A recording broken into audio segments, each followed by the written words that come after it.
بسم اللہ الرحمن الرحیم بسم اللہ الرحمن الرحیم الحمدللہ رب العالمین والصلاة والسلام علی من لا نبی بعد اما بعد فاعوذ باللہ من الشیطان الرجیم بسم اللہ الرحمن الرحیم۔ آج ہم پڑھ رہے ہیں سورۃ النبا یعنی عما یتساءلون کا آخری رکوع، آیت نمبر 31 سے ابتدا کرتے ہیں۔ اس مقام پر اللہ تعالیٰ جنتیوں کی جو نعمتیں ملیں گی نا ان کا تذکرہ کر رہے ہیں کہ اللہ کی طرف سے جو اہل جنت میں رہنے والے ان کو کون کون سی نعمتوں سے نوازا جائے گا۔ توجہ فرمائیں، انا آپ نے کیا پڑھا ہوا ہے معنی؟ للمتقین، ماشاء اللہ آپ کو تو سارا ترجمہ آنے لگ گیا۔ اب ان للمتقین، بے شک پرہیزگاروں کے لیے، ہاں بے شک متقین کے لیے، پرہیزگاروں کے لیے، مفازن کامیابی ہے، پرہیزگاروں کے لیے ایک بہت بڑی کامیابی ہے۔ اب وہ کامیابی ہے کیا، کس صورت میں؟ آگے کچھ نعمتوں کے تذکرے ہیں، جنت میں جو نعمتیں پائی جاتی ہیں اہل جنت کے لیے ان کی کچھ وضاحت اللہ تعالیٰ نے یہاں کی ہے۔ یہ نہیں کہ ساری نعمتیں یہی ہیں، یہ نہیں مراد، یعنی جنت میں جو نعمتیں ہوں گی ان میں سے چند ایک کا تذکرہ یہاں اللہ تعالیٰ نے کیا ہے، جیسا کہ قرآن مجید کے مختلف مقامات پر جنت کی نعمتوں کے تذکرے ہوتے رہتے ہیں، ان میں سے چند ایک کا یہاں تذکرہ ہے۔ ان میں سے پہلا وہ کامیابی کس صورت میں؟ حدائق و اعنابا، حدائق باغات ہوں گے، گھنے باغات ہوں گے، و اعنابا انگور ہوں گے، انگور بھئی انار نہیں، انگور ہوں گے۔ ارادہ ہے کھانے کا؟ انشاءاللہ جی، اللہ تعالیٰ کھلائے گا۔ تو جنت کے اندر باغات ہوں گے اور کیا ہوگا؟ انگور ہوں گے، انگوروں کے باغات۔ اور پہلے بھی میں نے حدیث آپ کو ایک سنائی ہوئی ہے کہ صحیح مسلم وغیرہ میں وہ حدیث آتی ہے، جنت میں ہر بندے کے لیے نا 2 سونے کے باغ ہوں گے اور 2 چاندی کے، 2 سونے کے باغات اور 2 چاندی کے باغات۔ ان میں ہر چیز سونے اور چاندی کی ہوگی، حتیٰ کہ پینے کے لیے جو برتن استعمال ہوں گے، گلاس وغیرہ، پیالے، کھانے پینے کے برتن، وہ بھی سونے چاندی کے ہوں گے۔ تو انگور کتنے زبردست ہوں گے، یہ دیکھے نہیں ہیں کسی نے، جنت کی کسی نعمت کو کسی نے دیکھا نہیں ہے، نام کے اعتبار سے وہ ہیں، لیکن اللہ تعالیٰ فرماتے ہیں نا کہ قیامت والے دن جو نعمتیں ہوں گی جنت کے اندر، حدیث قدسی ہے کہ اعددت لعبادی الصالحین ما لا عین رأت ولا اذن سمعت ولا خطر علی قلب بشر۔ اللہ کہتے ہیں جو میں نے اپنے نیک بندوں کے لیے جنت میں نعمتیں تیار کر رکھی ہیں، وہ کیسی نعمتیں ہیں؟ ما لا عین رأت، عین کا کیا معنی پڑا ہوا ہے؟ آنکھ۔ ما لا عین رأت، ان نعمتوں کو کسی آنکھ نے نہیں دیکھا، ولا اذن سمعت، کسی کان نے ان کے متعلق سنا ہی نہیں ہے کہ وہ نعمتیں کیسی ہوں گی۔ سننا دیکھنا تو بڑے دور کی بات رہی، ولا خطر علی قلب بشر، کسی بشر کے دل میں کھٹکا بھی پیدا نہیں ہوا کہ وہ کیسی ہوں گی، سوچ ہی نہیں آ سکتی کہ کیسی ہے۔ تو یہ نام کے اعتبار سے گھنے باغات ہوں گے، انگور ہوں گے، وکواعب اترابا، وکواعب اترابا، توجہ سے، کائب کی جمع ہے کواعب، کہتے کسے ہیں؟ ابری ہوئی چھاتی والی لڑکیاں، ابری ہوئی چھاتی والی لڑکیاں۔ اترابن یہ تربن کی جمع ہے، معنی کیا ہے؟ ہم عمر لڑکیاں، یعنی جو جنت میں لوگ نوجوان جنت میں جائیں گے نا تو ہم عمر آگے سے اللہ تعالیٰ نعمت کے طور پر لڑکیاں بھی دے گا۔ یہ ان کی خوبصورتی کی علامت ہے کہ ابری ہوئی چھاتی والی ہم عمر لڑکیاں، یہ بھی ان کے لیے ہوں گی۔ حوریں سنا ہوا ہے نا، جنت میں حوریں ہوں گی، انہی کا تذکرہ ہے۔ وکواعب اترابا، اور ابری ہوئی چھاتی والی ہم عمر لڑکیاں ہوں گی۔ وکأسن دہاقا، اور کیا ہوگا جی؟ وکأسن،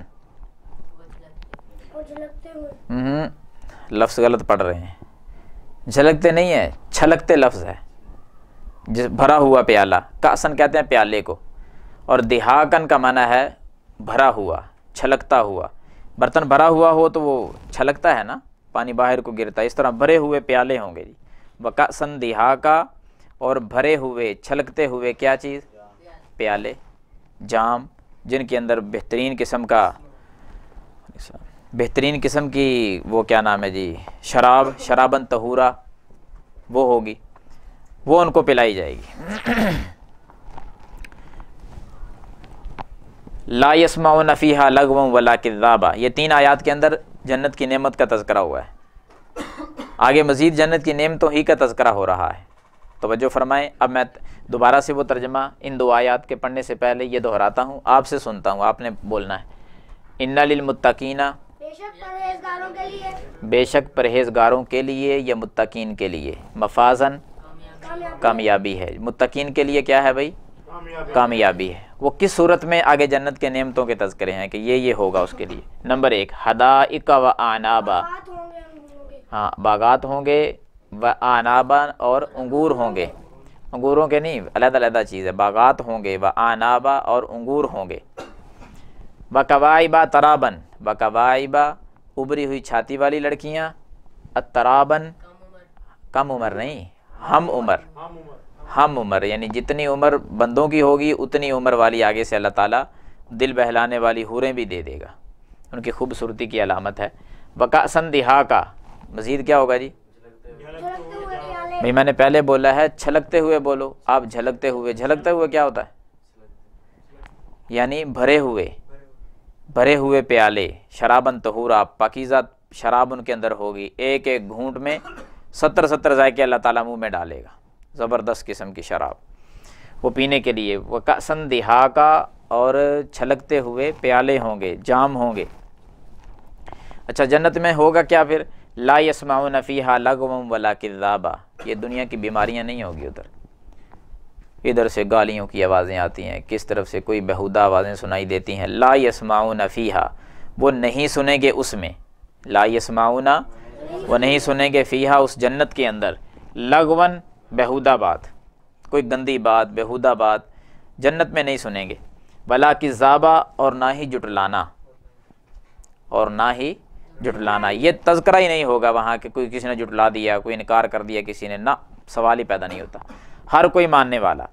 اور مزے کی بات ہے کہ ہر بندہ اپنے مقام پر یوں سمجھے گا کہ مجھ جیسی نعمتیں اللہ نے کسی کو نہیں دی، کیا سمجھے گا کہ مجھ جیسی نعمتیں اللہ نے کسی کو نہیں دی، سب سے زیادہ خوش ہوگا، کوئی کینہ، بغض، حسد کچھ بھی نہیں، سب کچھ جنت میں داخلے سے پہلے اللہ دلوں سے کھینچ لے گا، دلوں میں کوئی چیز نہیں رہنے دے گا، پاک اور صاف، محبت، فضا، پیار سب کچھ رہے گا، کسی کو دیکھ کر کوئی جلے گا نہیں، حسد نہیں کرے گا، جس طرح دنیا میں معمولی سا کسی کو عہدہ، کوئی چمک دھمک، نہ برداشت ہی نہیں ہوتی ہم سے، تو یہ اتنے مقام پر کیسے پہنچ گیا ہے، یہ تو اس لائق ہی نہیں تھا، بڑی بڑی باتیں کر جاتے ہیں۔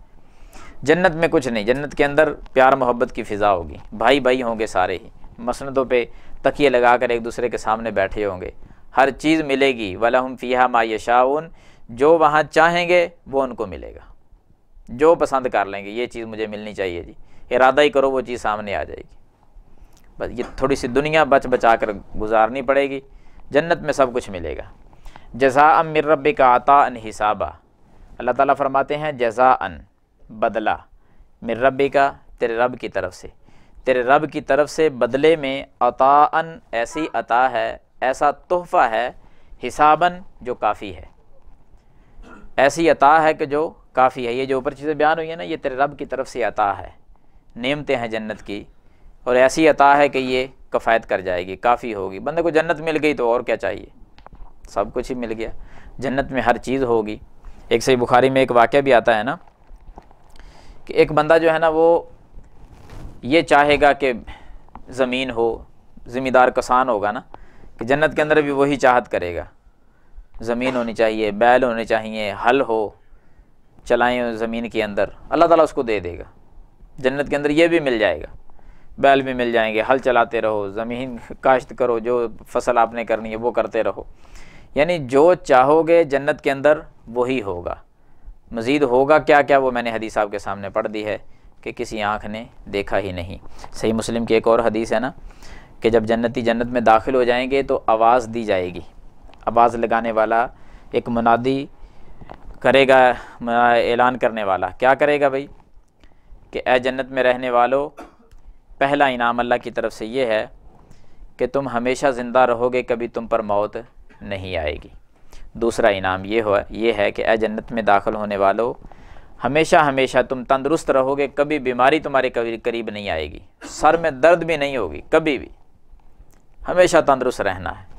نمبر 3، اے جنت میں داخل ہونے والو، ہمیشہ جوان ہی رہو گے، کبھی بڑھاپا نہیں آئے گا، بڑھاپا آئے گا ہی نہیں، عمر ختم ہوگی نہیں، سوال ہی پیدا نہیں ہوتا کہ کبھی مرنے کا تصور بھی ہو، نہیں، ہمیشہ ہمیشہ کی زندگی ہے۔ جس عمر میں داخل ہوئے 33 سال کی جوانی، اسی طرح رہنا ہے ساری عمر، ختم نہیں ہوگی وہ۔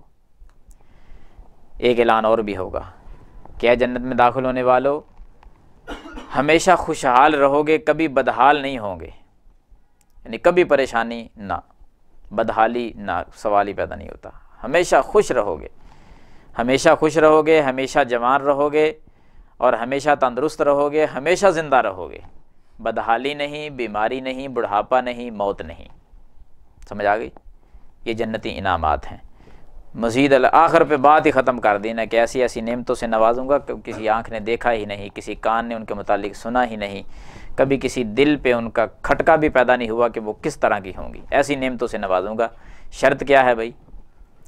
یہ جو 60-70 سال کی زندگی اگر اللہ تعالیٰ دے دے کسی کو، پوری کی پوری 60-70 سال، اس میں تھوڑا سا بچاؤ کر کے گزرنا ہے، دائیں بائیں دیکھ کے گزرنا ہے، کہیں کسی کو تکلیف نہ دیں، اللہ کے جو احکامات ہیں ان پر عمل کرتے ہوئے، فرائض کی پابندی کرتے ہوئے، نوافل کا اہتمام کرتے ہوئے، گناہوں سے بچا کر یہ زندگی کو سمٹ کر بندہ گزر جائے تو انشاءاللہ آگے آسانیاں ہی آسانیاں ہیں۔ اللہ تعالیٰ مجھے اور آپ کو عمل کرنے کی توفیق عطا فرمائے۔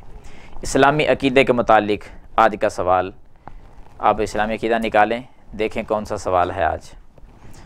آج کا سوال اسلامی عقیدے کے مطابق ہم نے جو پڑھنا ہے، بتا سکتے ہیں کون سا ہے؟ نہیں، یہ تو ہو گیا نا، اس سے آگے والا سوال۔ ہاں، یہ ہے کہ اللہ کے علاوہ کسی غیر کی قسم اٹھائی جا سکتی ہے؟ توجہ فرمائیں بھئی، غیر اللہ کی قسم، کبھی نوبت آ جائے، کبھی ضرورت پڑ جائے قسم کی، تو کیا قسم اٹھا سکتے ہیں غیر اللہ کی؟ نہیں اٹھانی۔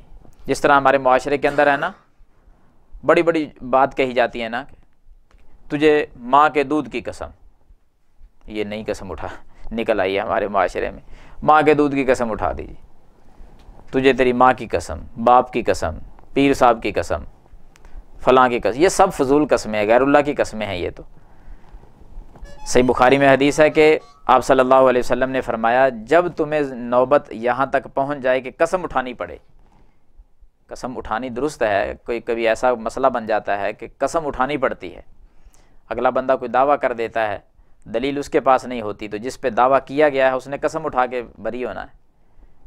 مثلا ایک بندہ ہے نا کہ وہ کہتا ہے فلاں بندے نے میری چوری کی ہے جی، انہوں نے فلاں چیز میری چوری کر لی ہے، یہ مدعی ہے، دعویٰ کرنے والا۔